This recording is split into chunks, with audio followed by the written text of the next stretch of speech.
Hi, everyone. I'm Chris with National Parents Organization, and today I'm here with Christian Paasch, who's from the National Parents Organization of Virginia, and we also have Makya Little, who is from the Phoenix Foundation, is a nonprofit organization that provides domestic violence survivors services in the Northern Virginia area.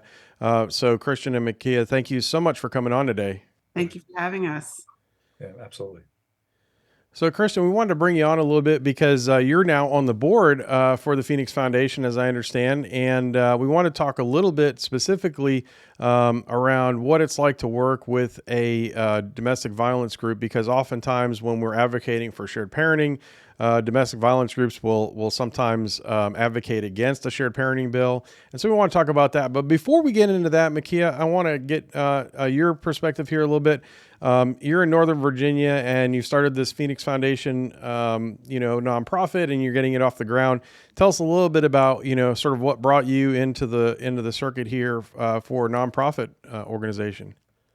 Absolutely. And thank you again for allowing us to share kind of our journey on your platform. The Phoenix Foundation was essentially established because of, yes, my personal journey, but as I've become an advocate of survivorship awareness training for other survivors, recognizing that the resources that we have throughout the Northern Virginia region and the state are a little disjointed. There's a lot of miseducation and misunderstanding around the topic of domestic violence because it is that taboo, touchy subject that very few want to talk about.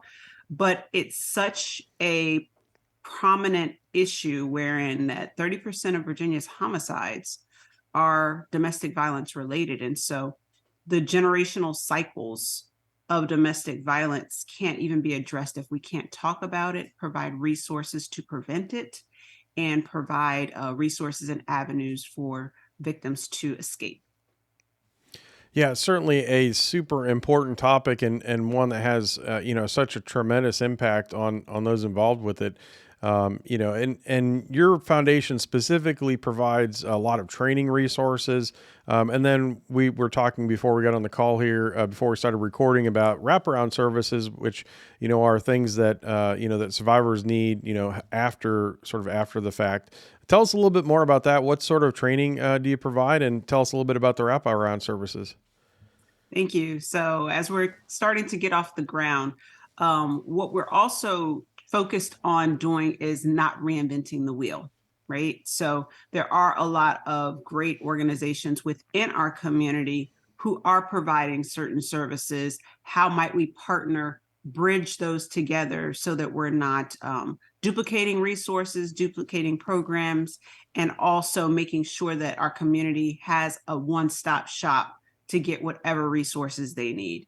In my own healing journey, it was a bit of an awakening to recognize that as much as I was a victim, I was also very privileged. And as much that, English is my native and first language, I had my own private mode of transportation. My home was in my name and my name only. And so I had leave, a job with paid leave where I could take off in the middle of the day and collect this legal document from the courthouse and go to the records center on the other side of town. If I had one less of those privileges, how much harder would this be? And so helping survivors navigate how to transition from I want to leave to I've left and I'm thriving is really our goal and mission. Well, that's awesome. Yeah, I think a lot of people who aren't involved with these sorts of things, or aren't close to somebody that has experienced this, they really don't understand. There's a lot of times there's barriers, right, to somebody leaving a situation like this, and there's barriers to moving on and moving forward. And so it's great that you're able to at least either provide those services, or point people in the right direction. And I understand you and Christian met originally when were advocating for some laws in Virginia. Tell us a little bit about that. Are you active in the legislative session? Absolutely. So, yes, we were both advocating for bills in the 2022 session. And at that point, it was HB 1351. And it was named Makya's Law by Delegate Kay Corey, who was one of the chief co-patrons. It was chief patroned by Nadarius Clark. And what that bill would have done was removed a 1-year waiting period that survivors of domestic violence have to wait to be granted a full divorce in Virginia, which very few people even know is the law. You know, if your spouse cheats on you, you can get an immediate divorce once you prove that. But once you prove domestic violence, you actually have to wait a full year. So that person is still tied to you legally, even though you don't have to physically stay with them. But what that legal tether does is it impacts your finances. Think of the fact that most survivors of domestic violence are not the breadwinners in their family. And so if you try to even apply for public assistance, you have to go based on your tax return. And if you filed married, your income looks a lot higher than it actually is now that you're trying to separate from your spouse, Yeah. but you're still legally married.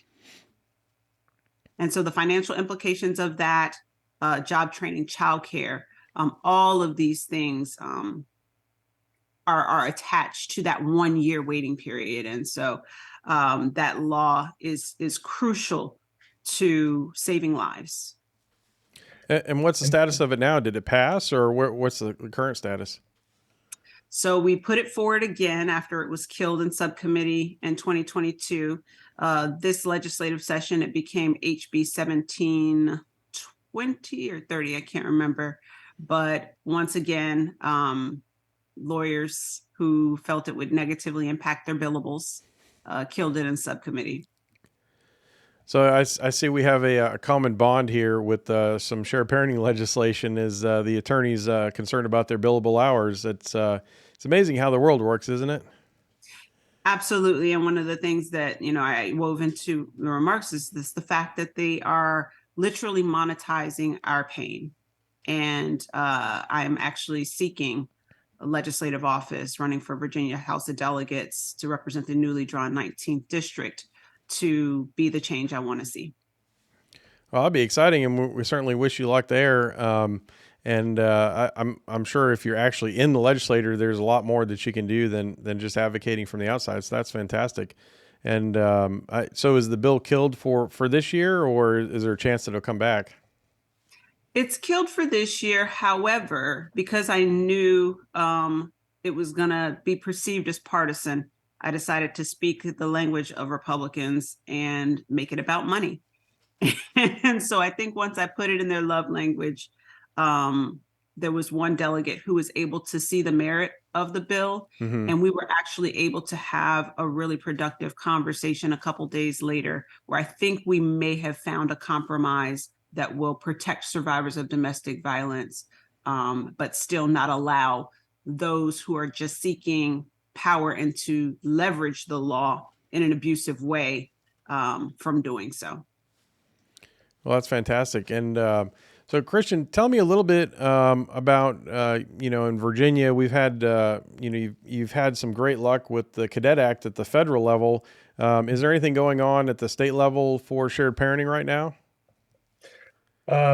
So one thing I want to mention here right up front, I didn't realize this connection was there either, but so in 2018, we passed our bill that was a small change, right? And it's on the NPO's website. But that just made it a requirement for the courts to consider joint or shared custody on par with sole custody, whereas before it was kind of an afterthought. I mentioned that because that year that was actually House Bill 1351. So I think it's coincidental that that was Makya's bill last year, where we connected, obviously, during the 2022 session. So we submitted a bill again this year. It's the same bill that we've submitted in the previous 3 years. It's a good bill. I know we're always at risk of falling in love with our own baby, and we think it's perfect, and we don't want to change it, but we're always open to change. But we've consulted with various, say, domestic violence prevention advocacy groups in Virginia. One of them is, I'm going to butcher their acronym, SDVAA, the Action Alliance, as it's known, Sexual and Domestic Violence Action Alliance. We met with them about 2 hours, about 2 years ago, a year and a half ago, and incorporated their preferred language into our bill. So I think it's always ironic when they testify against our bill and say that the language doesn't work for them when it's actually their language. So we have a bill that we think encompasses all the concerns from the disparate groups. And what we came across the last 3 years was there's always one delegate that wanted to lay the bill on the table, and it would be laid on the table, and then it would just be left there, and it would die in subcommittee. This year, we were able to build a broader coalition, right? And we had a couple co-patrons sign on who were members of this subcommittee that would vote on it. We had a Democrat sign on to the bill as a co-patron, Delegate Clark that Makya mentioned. And I think, he's someone obviously that sees the merits of both of these efforts and the similarities that they have.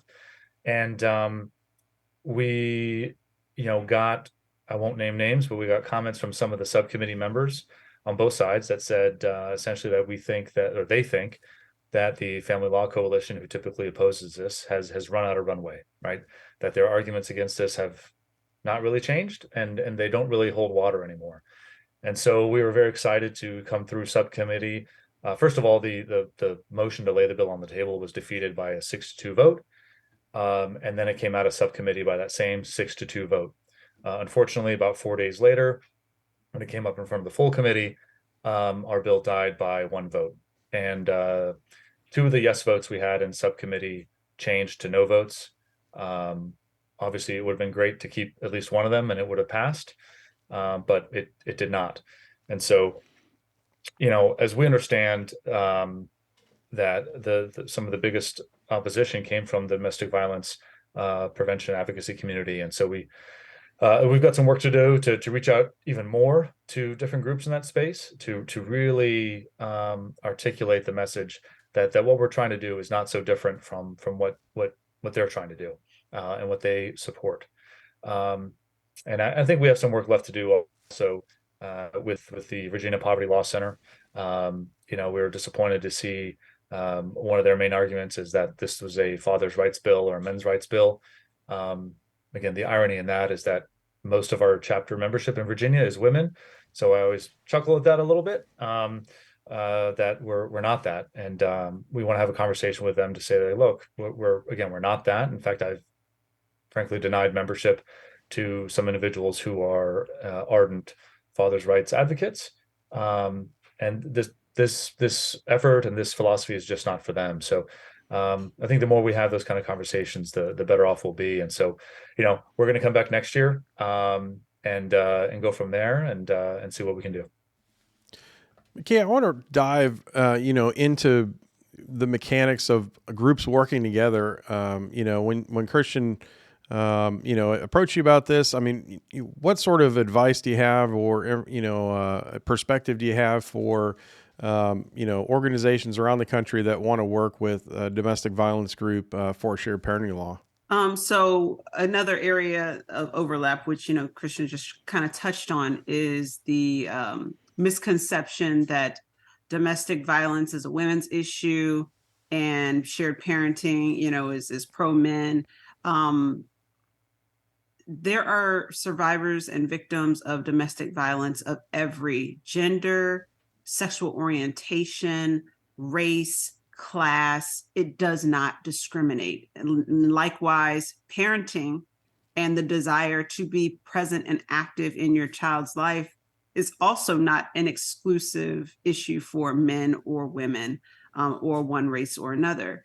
And so everyone knows that diverse teams work better because you can consider other perspectives. And so there are some sensitivities that I've learned as a survivor that I can actually help inform a co-parenting or parent rights bill.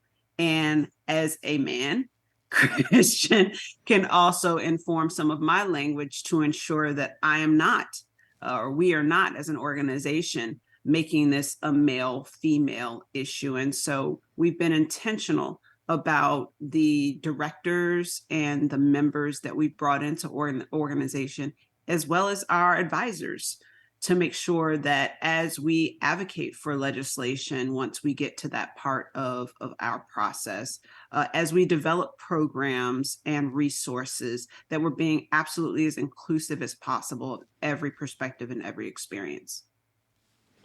Well, that's awesome. And do you have any tips for, sort of breaking the ice? Because I know a lot of times I've talked to people and they say, well, they just won't talk to us. So how do you sort of break the ice with a shared parenting organization, opening that dialogue up with a domestic violence organization? Well, wine is my love language, but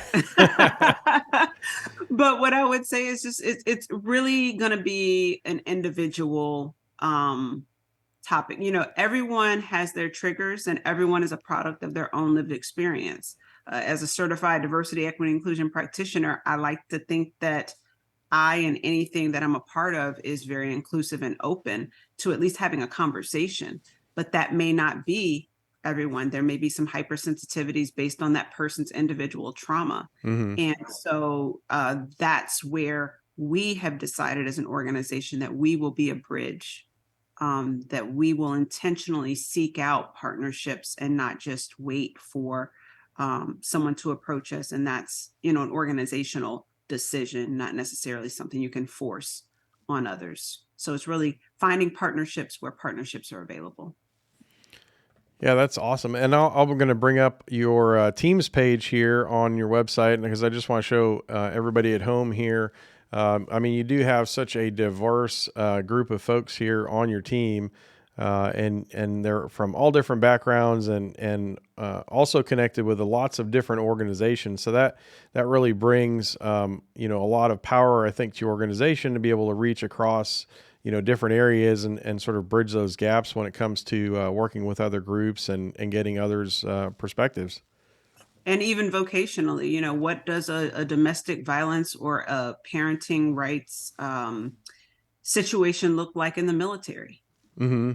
Especially when both the abuser and the victim are members of the military. We have a member on our board, Operation Revive, that is her lane. What happens when you're a child experiencing domestic violence in your home? One of our board members is a child survivor. His mother was killed because of a domestic violence situation. So how do you provide support for the youth that are dealing with that? They themselves may not have been the subjects of the abuse, but the experience and the witnessing of it. How do we create wraparound services to support them? So those are the perspectives that we like to bridge. Yeah, it's certainly important to have all those perspectives. So to put it in short, if a shared parenting organization wants to reach out and bring other organizations into the fold, really, it sounds like it just comes down to finding an individual within that organization that's open to listen. Absolutely. Christian, your thoughts? Yeah. No, I think you just got to keep knocking on the door, right? And look, there's a balance, right?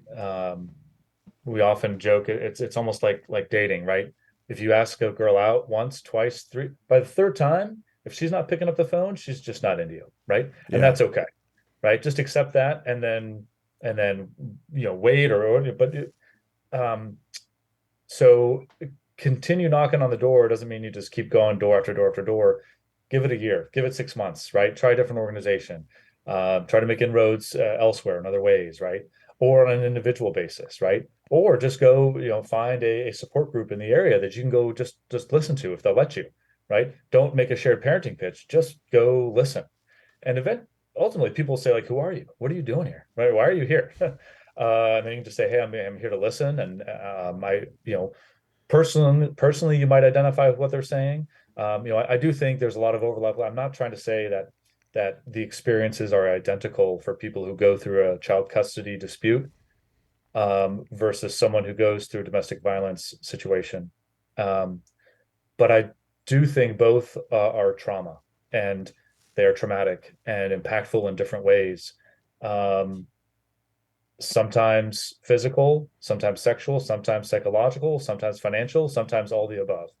And it's not a competition, right? If someone experiences that trauma, then there's scar tissue there. And I think if we can find a way to build bridges out of that scar tissue instead of walls, then I think we're all better off. And I think that goes back to something Makya said earlier about privilege, right? That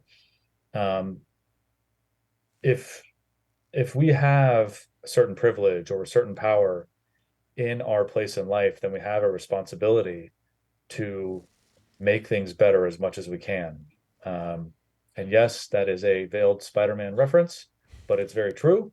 That with that great power comes great responsibility, and you have to do as much as you can in your own sphere.